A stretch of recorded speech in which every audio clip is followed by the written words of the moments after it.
और इसका पातिव व्रत जब तक नष्ट नहीं होगा तब तक इसका कुछ नहीं बिगाड़ पाएंगे। पातिव व्रत नष्ट नहीं करना है, पर अगर व्रत से किसी गलत व्यक्ति का बल बढ़ रहा है तो उस व्रत को समाप्त करना पड़ता है। क्या करें? तो भगवान बोले अब हमको वृंदा को उसके पातिव व्रत का फल देना है। और पातिव व्रत का फल क्या है कि पति रूप में साक्षात ठाकुर जी प्राप्त हो जाएं। ये पातिव व्रत का फल है। और पातिव व्रत के फल के रूप में जलंधर का रूप धारण करके स्वयं श्रीमन नारायण वृंदा के समीप आ गए। बंधुओं, ये वृंदा का पातिव व्रत का फल मिला है उसको कि सामान्य पति नहीं है, जिसके लिए मीराबाई कहती हैं ऐसे बर को बरे जो जन्मे और मर जाए, बलहारी श्री गोपाल जी, बर बर श्री गोपाल जी, जासो चुड़ लो मैं हुए जाए। श्री गोपाल जी पति बन करके आ जाएं, ये तो मीराबाई की इच्छा है। इसके लिए मीराबाई कितनी रोई हैं, कितनी पीड़ा में रही है, तब जाकर के ठाकुर जी ने उनको वो फल दिया।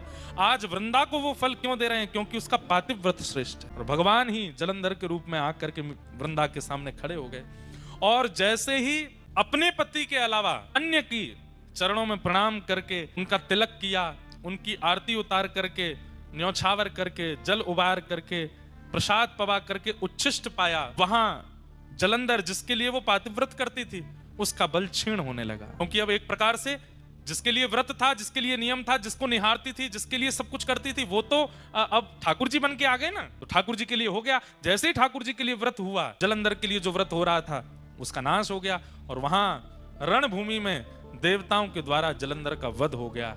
जलंधर का सर धड़ से अलग हुआ और सर से धड़ से सर अलग होकर के सीधा आके पड़ा वृंदा की गोद में। जैसे ही अपने हाथ में अपने पति का मुख देखा, देख करके विचलित हो गई। सामने देखा तो सामने जलंधर बैठा है और गोद में देखा तो मुखमंडल है। तुरंत रोने लगी, आप कौन हैं?